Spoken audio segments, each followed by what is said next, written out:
This is a really cool film, Nick. Oh, thank you. That means a lot to me. Thank you very much. So many people forget about the Dalton Gang. I agree. I grew up in Kansas, and so, admittedly, and I'm a little embarrassed to say out loud, but I was unfamiliar with the story of the Dalton Gang growing up. And then when I decided I wanted to tell a bank heist story, because I wanted something in which a gang of characters all simultaneously have the perfect plan go awry. So I started researching actual bank robberies to come across it, and that's when I came across the Dalton Gang story. And I said, well, I'm a Kansan who makes westerns. I feel like I'm obligated to bring this story back into the public consciousness. So it's been a really fun undertaking. The community of Coffeyville has gotten just so supportively behind the whole thing.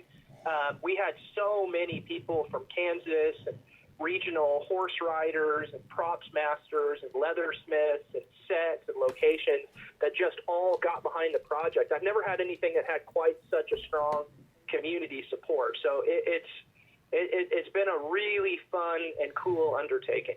Bringing history to life kind of has a way of doing that with communities. You take a look at the East Coast and all the Revolutionary War reenactments and things that happened in the Philadelphia, the Boston area, or the Civil War reenactments at Gettysburg and Lynchburg and other places. And I really believe that people do, when they see history coming to life and being played out, I think that really engages them and wants them to be involved in it.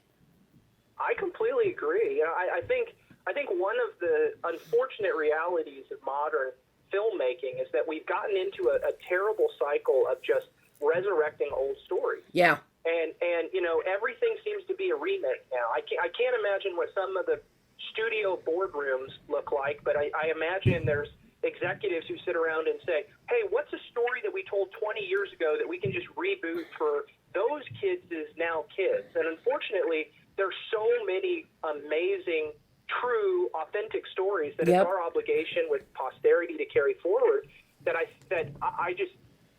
think more filmmakers should feel the obligation of putting honesty and history in front of people again.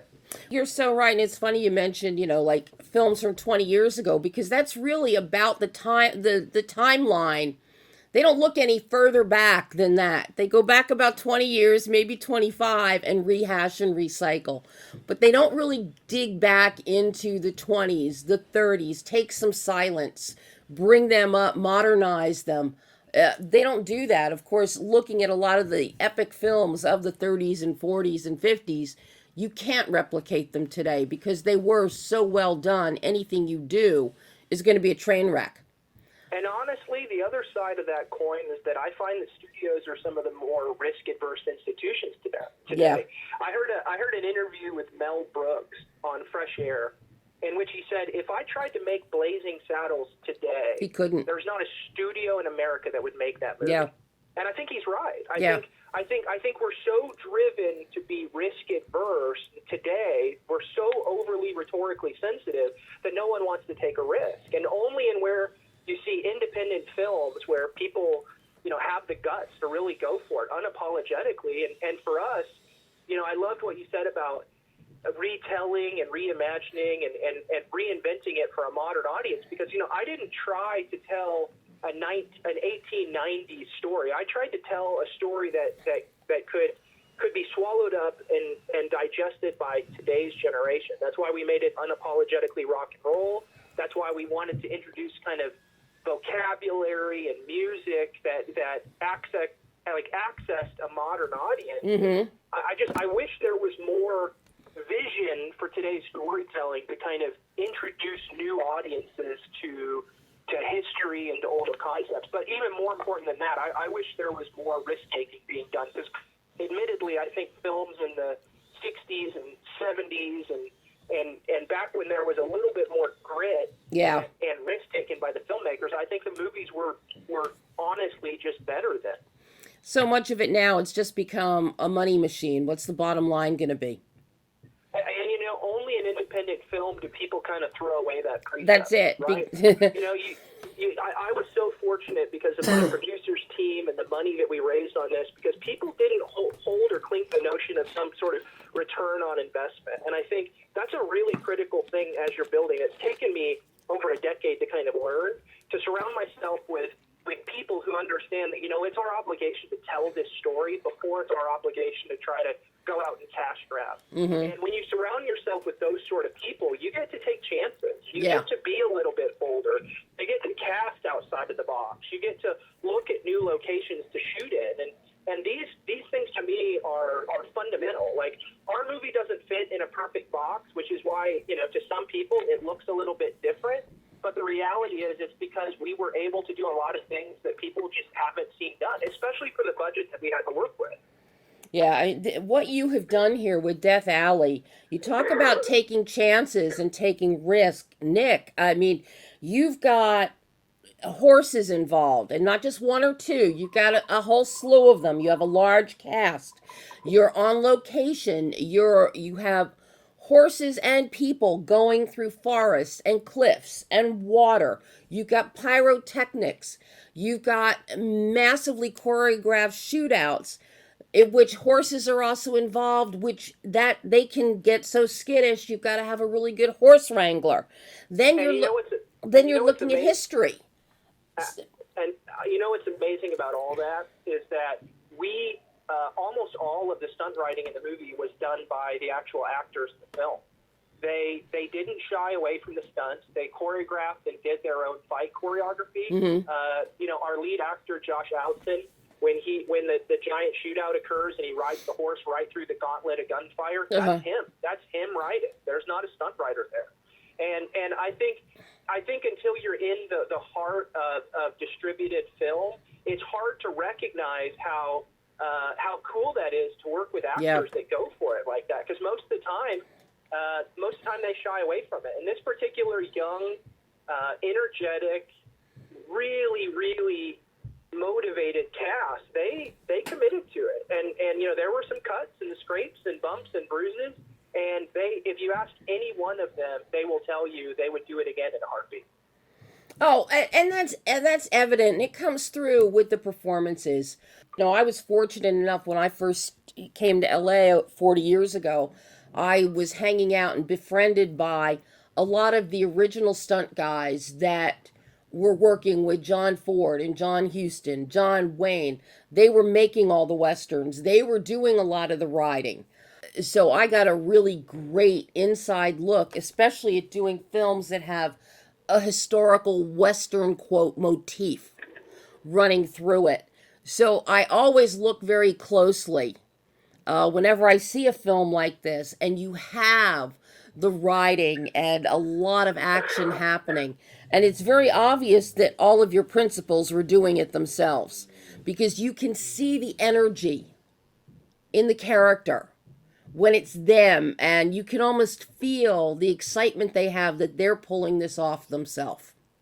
I completely agree. I think no matter what we try to do with CGI or visual effects, nothing beats a practical stunt. Yeah. So I was fortunate enough to have a really amazing horse wrangler who dedicated a lot of time to training our principal cast. I was fortunate enough to have a cast who went for it, committed to the action, and then I had a phenomenal on-set special effects artist who oversaw all the shootouts, all the pyrotechnics, all of the explosion. His name is Tim McGill, and he's been in the business for about 50 years. And I had a wonderful team of people around me who, we put full faith and trust in each other, and everybody committed to it. And we were very fortunate because as much action and as many stunts and as many horse falls and rides that nobody got hurt. We didn't have one single injury on set. The only issue we ever had was when we used an old prop from an old 1860s camera that had an original gunpowder flash, Uh-huh. and we accidentally forgot to turn off the smoke alarms, and we got the fire department called on us because we set the thing off indoors. Oh my God. So that was the first and only time we ever had anybody show up. And unfortunately for us, when the fire department showed up to turn off the fire alarms because we had to clear all the sets out, they came in and said, "Are you guys shooting a movie here?" And I said, "Yes." And they said, "We don't want to be a bother, but would it be okay if we stuck around for about an hour and watched on set?" I mean, at that point, I can't say no, but they were wonderfully helpful. That was literally the only wrinkle we ever had on the shoot. Wow. Well, before you even get to start shooting, it all comes down to the script. And I love your script construct. I love how you mirror your visuals so well to your story that we see an older man with a small pocket Bible just walking through a city street in 1931 or whatever. We don't know who that is at that point. You take us back in time, but you essentially bookend the film with this older man. We eventually find out it is Emmett Dalton.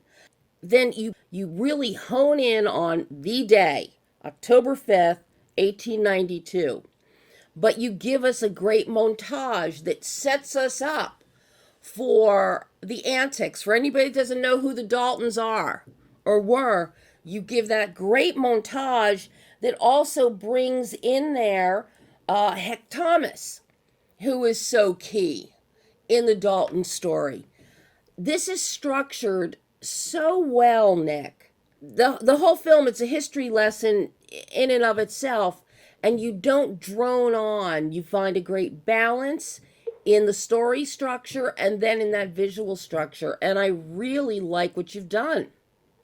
It was for sure a team effort. I got to say, the film from the first draft to what we actually shot, there were so many people on my team that had great comments and collaboration about how to get that piece in place. And I sincerely appreciate everything you said, framing the Dalton story into the lexicon of what America's already familiar with in the chronology of the American Western. It was important to me that they understood where the Dalton Gang set in history between, the James Gang. Everybody now is familiar with Wyatt Earp and Billy the Kid and Jesse James. And and I think people forget that there was a time in which Bill Dalton was the largest bounty to have ever been placed on an outlaw in history. And it was important to me, they may have been familiar with terms like the Wild Bunch.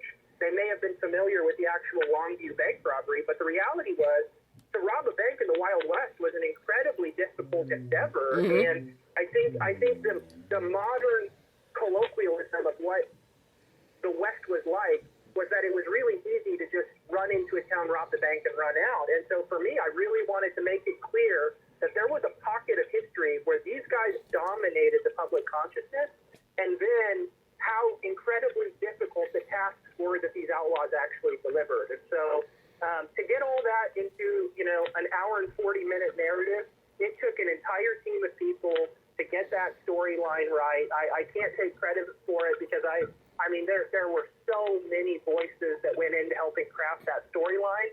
And then as you talk about the visuals, I really have to give a lot of credit to my cinematographer, Nathan Smith, who participated 4 or 5 months before we started shooting in the development of the storyboards and the lookbooks, the lighting arrangements.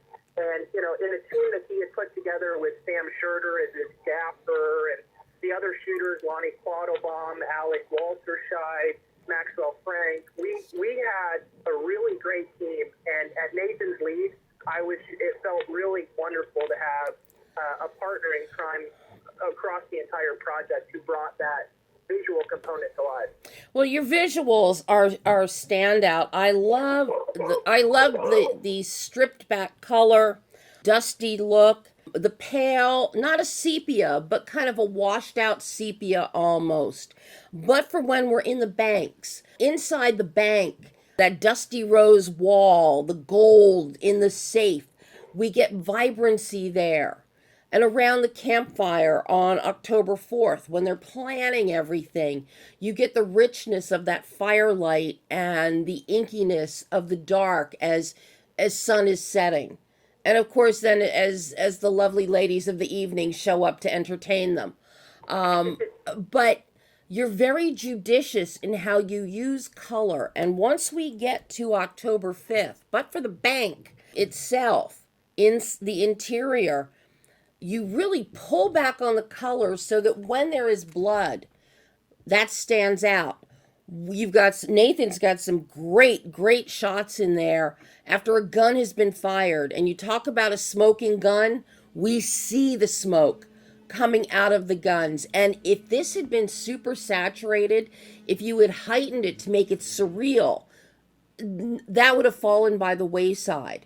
So I love, call it a minimalist color palette that you have, and it works so well to let the characters shine through and the minutia in those little details, like the bullet into the boot. That credit all goes to two people that share completely different sides of the same coin, and they had such a strong vision for the colors and the sets. And those two people were Mark Anderson, who was our production designer, who built most of our interiors and really came up with the color scheme on the backdrop. And then our post-production colorist, his name is Louis Crusoe, and both of them did just an unbelievably strong job of executing that desaturated, kind of less warm, underdeveloped tone that goes fit the kind of grit of the picture. And then honestly, a lot of it was just kind of philosophical questions about the nature of digital filmmaking, because if it had been film, we would have had so much more latitude with the underdeveloped colors. Oh yeah. But in digital cinema, I find that most pictures, most commercials, most music videos, they really over stylize the colors, which loses some of the pathos of what's going on the screen. And so to me, they just really hit it out of the park, the two of them, in executing an underdeveloped tone that I think really takes you into a more three-dimensional world and forces you to kind of accept this reality without becoming too dominated by it. And it's a very, very subtle thing, but I appreciate the fact that he recognized it, but it took a lot of effort to get done. The last person I need to call attention to, just because his contribution was so many different places in the movie, was our art director, Brian Johnson, who fleshed out all of our backgrounds. And like you call out the backdrops and the wallpaper and the behind the scenes sets. And Ryan really went in with him and his art team and flushed those locations out in terms of authentic posters that they created to put on the back walls, that original artifacts that they sprung out all over the interiors of the bank. And so those universes that they created were so real that the second we walked into them fleshed out, you could just watch the light bulbs going off in everybody's minds around us. It was really fun. It was like a kid going into Disneyland for the first time, seeing the work that Ryan and Mark had put together. Well, what's so wonderful about seeing that, number one, with the denatured, with the stripped back color and the lighting, it also, metaphorically, it tacitly puts you as a viewer into history. You feel that sense of history unfolding without it being shoved in your face. Because when you look at the outfits and all, the clothing on the guys, on the Daltons, men's clothing, as you know, hasn't really changed a whole heck of a lot over the centuries.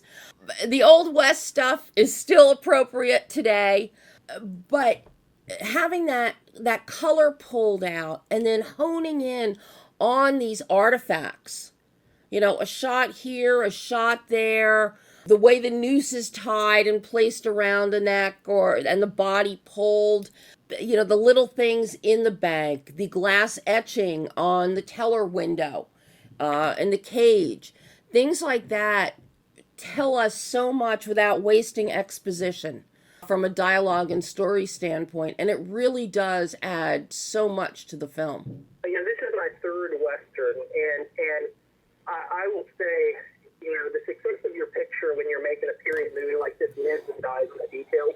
We had an authentic leathersmith who made all of our saddles and belts and holsters from scratch to make them period authentic. Our on-set armor, a lot of the guns used in it were not replicas at all. They were original 1880s guns. Wow. And we went to great lengths to actually replicate a lot of the actual guns that were utilized in the picture. And you owe it to the historian, you owe it to the story itself to get those details right. Yeah. Because if you don't, you really don't love the story to begin with. When I first started out in theater, I had a wonderful mentor who said, Nick, there's only one reason to make a movie. And he said, what? And I said, well, what is that, John? And he said, to tell a story. Yep. And if you're doing it for any other reason, if you're doing it to make money, if you're doing it to become famous, if you're doing it because you think it's cool, you're going to fail. I mean, it's just the reality. But if you have a story to tell and you feel the obligation to getting all of the pieces of it right that you can, then you're going to succeed. And what happens with it once it's out into the public space, what people think about it, the public's going to have visceral reactions, positive and negative, to whatever they experience. I personally enjoy watching the discourse play out more than feeling like there's an ownership to what the discourse needs to be. Because to me, once it's in lock, once it's been delivered, I've done my job. But you'll only be proud looking back at the experience if the reason that you did your job was because you had a story to tell and you wanted it to exist. And if you do that, and everyone around you commits to that same philosophy, then I believe so many things resolve themselves.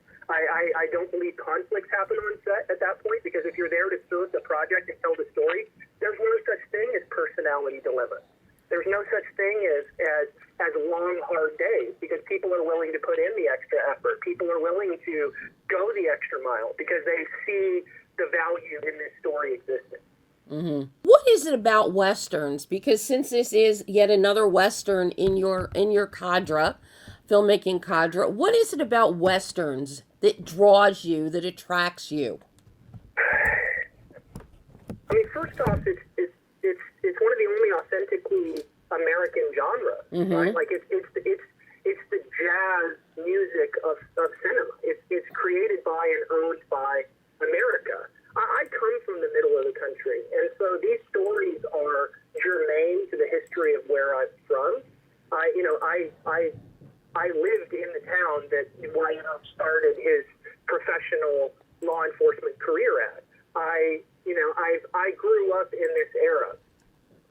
I think by some happenstance, it's been an accident that I've made 3 westerns. But with that said, it's kind of one of those discoveries that they're very, very, very hard to make. And so once you've crossed that threshold, it's a little difficult not to do it again because of the difficulty level. It's kind of like scaling Everest and then deciding I'm never going to scale a mountain again. It's very, very hard.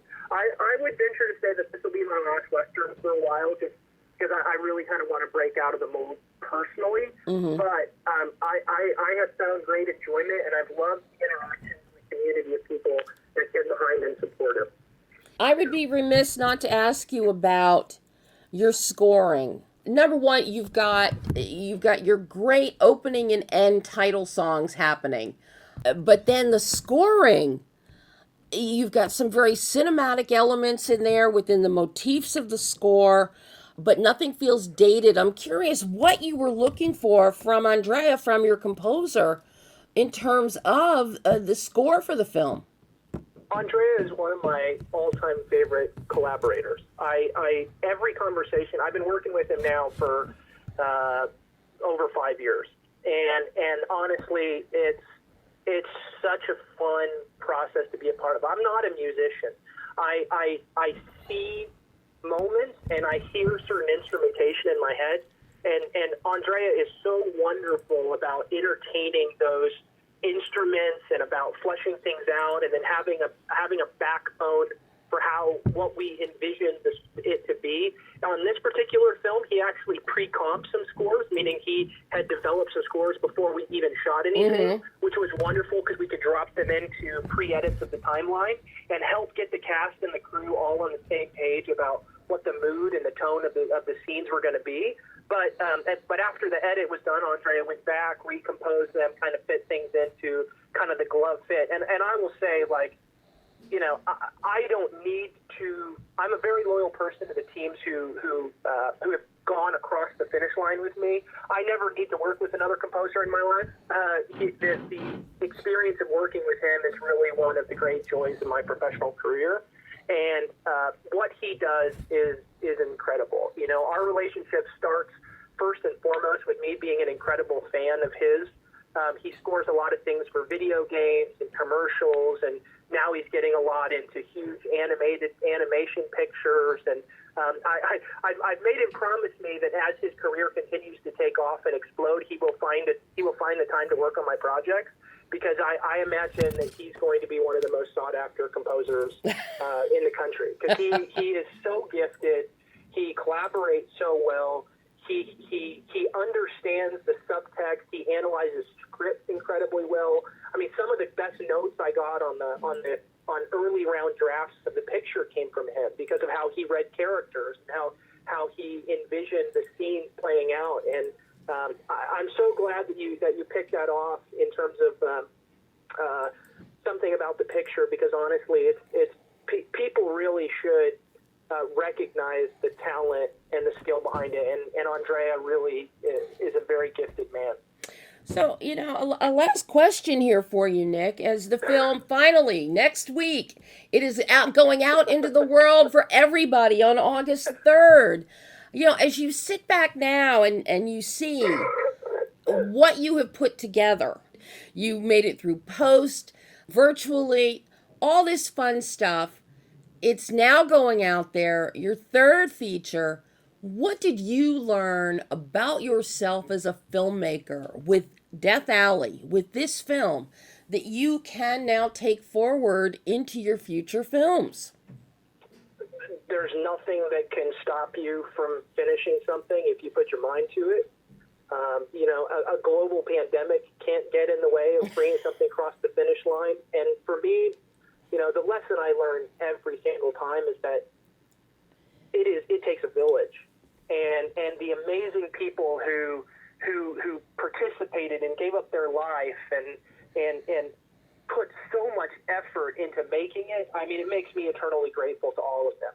You know, I've been working for the last 5 years with a very skilled young editor named Bryce Dixon, who you know, luckily when COVID started and quarantine started all over the country, Bryce, you know, kind of agreed that he would, you know, him and I would kind of lock ourselves in the vault to bring the sucker across the finish line and not let it finish. And, you know, I look back and I just have such pride for the talents of the people around me and their willingness to participate in this, that I think for me, the thing I always come back to is how much these people mean to me on a personal level because of their contributions to these crazy ideas I have.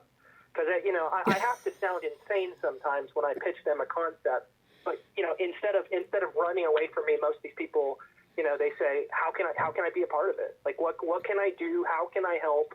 What needs do you have? And how do I get to be a part of it? And after this one, which without question had the most difficult finish to come across, I think it reiterates that for me, just how valuable having those people around you are.